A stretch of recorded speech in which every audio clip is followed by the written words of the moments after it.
here at GreenLeaders DC, a couple of the principles that we live by at this company there are two in particular. One is that sustainability is enlightened self-interest, and also sustainability is smart business. And Clay, I think you make a very good point. I think your presentation really drives it home that a lot of the things that we do to protect the environment, to protect the soil, a lot of the things that we do with water stewardship happen to be good business practices as well. So I want to ask you first about the business case and the investment case, and let's talk about your region specifically. And what is the level of awareness among people, the buyers of the food and the investors who are looking at agricultural operations? Do they take stewardship and conservation measures into account when they're valuing, an agricultural operation or company, for example? Well, that's interesting. If you look at the history of the Southern Plains, especially Oklahoma and Texas, lesser extent Kansas, going back to the 1930s, some of the original movers and shakers in the original soil conservation movement, going back to the Dust Bowl, were the financial services community, the bankers primarily, because they understood that when they made a loan to an agriculture producer, the collateral more than likely was going to be that farm. And so if you're not protecting that farm, if you're losing that topsoil, the quality of their asset that they may be called on and the quality of collateral that's backing that loan is being reduced. Now, the challenge has been over time, and I think if you talk to your average ag banker in this part of the world, they recognize that soil conservation is extremely important. Producers understand that there is importance in soil conservation. But making that leap then into soil health and understanding that the same practices we want to do to control soil erosion, if you take it to the next step, instead of just doing conservation tillage, go to no-till, doing cover crops, doing these things that are more sustainable, can over time improve the quality of that asset. That's something that we're working on now.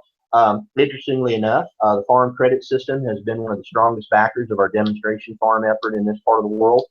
So I think there is a growing awareness on it. From the consumer standpoint, we've been doing some what for us at USDA anyway, we consider non-traditional outreach to folks that are more speaking groups like our state composting conference. We spoke to an environmental group in Texas a few months back, trying to do things to build awareness outside of production agriculture on this issue. I don't know if that connection is there as strong yet. I think that's something that I think that a lot of us that are working in this issue of soil health are really trying to push, because I think there is a real intersection between the consumer's desire to have a product that is more sustainably produced, the financial services and the investor side of wanting to have a strong, sustainable production agriculture, and the producer's interest in trying to be able to help their bottom line, reduce their input costs, potentially maintain and hopefully improve yields, and also better weather some of these extreme weather events that, regardless of what the position on climate change, they know they have to deal with anyway. So I think there's an opportunity there. To say we're where we need to be, no, we're not. But that is one of the things that we're working on. Yeah, it's very interesting. You talk about when people are on the ground and they see effects that don't necessarily have to be called climate change, because climate change now has become sort of a red button issue for a lot of people. There was an article recently in the press about how over 80% of Floridians now consider climate change to be a major threat, that it needs to be addressed. Now, of course, South Florida floods on a regular basis because of rising sea levels. So it's really concentrating minds. And it doesn't matter if you vote Republican or Democrat or whether you believe in climate change or not. When the water is creeping up above your ankles, you want to know why. And there's a lot of science, of course, that backs that up. So absolutely. And that's one of the things, that another old saying that history is only one damn thing after another. Well, facts are what they are, and a lot of people, and I think there is a growing awareness. We are seeing more folks that understand that the climate is changing and that man's having an impact on it. I think just making them understand that there is that interaction between their benefit and things that they can see that the benefit, and doing these things to help give us a more sustainable future. I think that's the trick, trying to make sure that we get them moving in that direction. Absolutely. And let me follow up a little bit about that. Now, you have a background in politics, and so you've dealt with a lot of policy issues as well. Now, Washington, D.C., and a lot of times the policymakers, because it is, we're in a democracy, there's a lot of compromise that needs to happen to get policy done. It tends to move a lot slower. And now, with the advent of technology and the internet and the amount of information that people can have access to almost instantly, the innovation tends to move faster, in the business world, but the policymaking process is still a little messy. It's like making sausage, as the old saying goes. So one of the things I wanted to ask you about is, in the policy community where you are, what is the level of awareness and the level of interest in pushing out these different types of stewardship methods, and what are they hearing from their constituents, from the farmers and the ranchers who are starting to recognize the value of these conservation strategies? Well, I think the popularity of programs, again, going back to the Farm Bill on the conservation title, conservation stewardship program, popularity of that program in the Southern Plains has grown by leaps and bounds, and that is a more of a whole farm approach to doing conservation.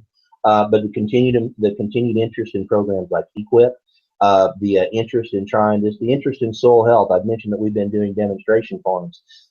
We've had two events here just at the Redlands Community College, where the hub is co-located with the ARS facility that sits right next to the school.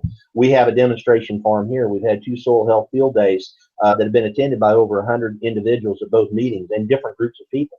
And we're just getting started. So, and if you see the events that are going on, NRCS is doing a lot of outreach to their demonstration efforts and to their education efforts. We're seeing other organizations like the Natural Resource, or the Nature Conservancy, the Natural Resources Defense Council, in Oklahoma, especially American Farmers and Ranchers, which is the Oklahoma Farmers Union, No Till on the Plains, which is a group out of Texas, or out of Kansas, excuse me, the Noble Foundation, which is a research foundation here in Oklahoma that works on agriculture issues. There's been a lot of interest and a lot of work. It's just like anything else, it takes time, and getting the information out there and getting folks to understand that in turn, I think, helps to drive the policy process a little bit. We had those seen on the, and that's what's interesting, is seeing where there is common ground. There are some leaders in this area that you say climate change, like you said, it's a red flag, but they are concerned about non-point source pollution, or they are concerned about soil erosion, or they're concerned about flood control. All of these things work together, and I think that's the thing that we really have to focus on, is that we don't have to fight. A lot of times we're speaking the same language, just coming at it from different directions. You don't believe in climate change, fine, but you do want to improve up. You do worry about flooding, and you do want to protect folks through programs like USDA, through the NRCS PL 566, which is the upstream flood control program, or the work of the Corps of Engineers or the Bureau of Reclamation. You're worried about that. Doing those things to adapt, especially if you do land treatment above those structures, which especially through the USDA you have to do to maintain the life and the quality of the water in that structure. You do these same soil practices above it. We can work together to find that solution. Or you're concerned about the quality of water in a metropolitan area that you represent. So doing work in the watershed above a city doesn't solve every problem. But there's some good studies out there that shows for every dollar that you spend on land treatment above a city to help address non-point source pollution, you can help save that town downstream a significant investment in treatment costs. Now, if you can save them money as far as treatment costs, while doing things that also help improve the sustainability of production agriculture, that also help fight climate change, that also improve wildlife habitat, that also helps the bottom line of agriculture producers, man, that seems like a win-win for everybody. The city gets cleaner water, they get reduced treatment costs, the folks upstream improve their efficiency, we all get to fight climate change, and we all improve the quality of our life by improving wildlife habitat. Why can't we work together to find that solution? I think we can, and I think we're seeing it, and it's starting to move out. It's just the idea of keeping that fire hot and keeping the message out there and keep moving it forward. Absolutely. And I love your slide, by the way, about, well, what if it's all a hoax? Well, and we just make a better world, just for the heck of it. So that's right. It's not just a win-win. I think it's a win-win-win-win-win. I mean, there's wins across the board there. And again, I think what you did in your presentation is you really give us a good business case as to why that has to be done. So, as we all know, the money and the finance, it's all a big part of what we do. We really have to put together and put in place the incentives for people to do that. Farming, there's a lot of talk about conservation and sustainability, and a lot of people still think it's something nice to do. It's a very altruistic type of thing. But when you look at the farmers and the ranchers, they're in it, to make money. It's a business. They have to make a living out of this, and those incentives need to be in place. The good news, of course, is that when we do something good that for the environment, for conservation, and to harden the agricultural system, for example, it boosts incomes as well. Well, and I think that's one of the things too to recognize. One of the reasons why this part of the world has been so slow to adopt no-till and to do cover crops. You know, think about it. This is a marginal. This is a more marginal production area than you see in the upper Midwest. The value of wheat is nowhere near what it is for corn and soybeans. Plus, your production rate. You know, I showed those slides from Iowa and Oklahoma as far as the erosion rate. I was actually kind of surprised by that number because they, not to knock my friends in Iowa, but they have a lot more erosion in Iowa than we have in Oklahoma, just because of the nature of the farming and the weather and different things. But they also produce a heck of a lot more corn per acre than we produce wheat per acre. So their erosion rate, every pound of corn, produced for the pounds of soil lost is a lot different than it is in this part of the world, just because of the volume. We have lower volume crops. We don't have the productivity, plus the age of producers. You know, your average age is over 60. So to make that kind of investment, I mentioned earlier that I farm with my brother and my nephew, as well as working with this agreement with USDA. We switched to no-till about 13 years ago. It cost us somewhere in the neighborhood of about $170,000 to buy the equipment to switch over. Now, we did it again. Our equipment was wore out. We were going to have to make investments in equipment anyway. We had been looking at no-till. There were some incentives through equip that we could qualify for that helped defray those costs, but it ain't cheap. And the other thing is, it's new, and when you are in a marginal part of the world, you do have a tendency to be conservative. And when I say that in the best means of the word, you try to watch every dollar, and you try to make sure that you're not doing anything that's going to put you at financial risk if you don't have to. That's some of the things, you know, the cost of the equipment, the newness of it, age of the producer, and also social aspects. Because I grew up, again, you don't plant anything in the summertime because it's going to suck up all the water. You know, you have to work the ground every year because you got to prepare that seed bed. You've got to open up the soil to take in a rain. That's what we thought. Well, I also would contend in the 1930s, everybody thought that you should go out and moldboard every year and turn that ground over and leave it bare and not leave any residue on the ground. Well, we found out the hard way in the 1930s what that means when you have an extreme drought and you're trying to farm that way in this part of the world. In the same way that we learned that what we were doing, nobody was evil, nobody was doing anything, you know, purposely to destroy the environment. They just didn't know. Well, we learned, we adjusted, and we did what we needed to do to improve, to maintain production agriculture for the long haul. That's where we're at now with climate change. That's where we're at with soil health. And that's why the role of USDA, when you're talking about research, through ARS and through the land grant universities, or whether you're talking about the financial and technical assistance through programs like the Natural Resource Conservation Service programs like EQIP and CSP, or whether you're talking about the health through programs like FSA, CREP, or even CRP, where you're retiring that land. It's extremely important that we have those resources and that we focus them and really realize that we have the tools that we need to help address this program. It's just getting out there and doing it right and helping producers understand what they need to do to address these issues moving forward.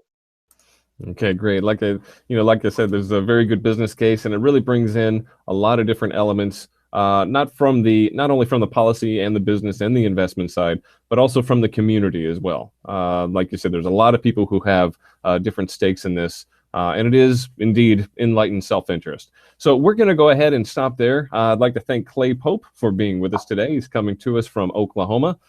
For those of you watching today, we will be posting this video on YouTube. So stick around for that, and we'll be sending out an email for all of you that registered. So again, Clay, thanks for being with us today. Thank you. Okay, and we will talk to you soon. Stay tuned for more webcasts and events coming up from GreenLeaders DC, and we'll see you next time. Thank you.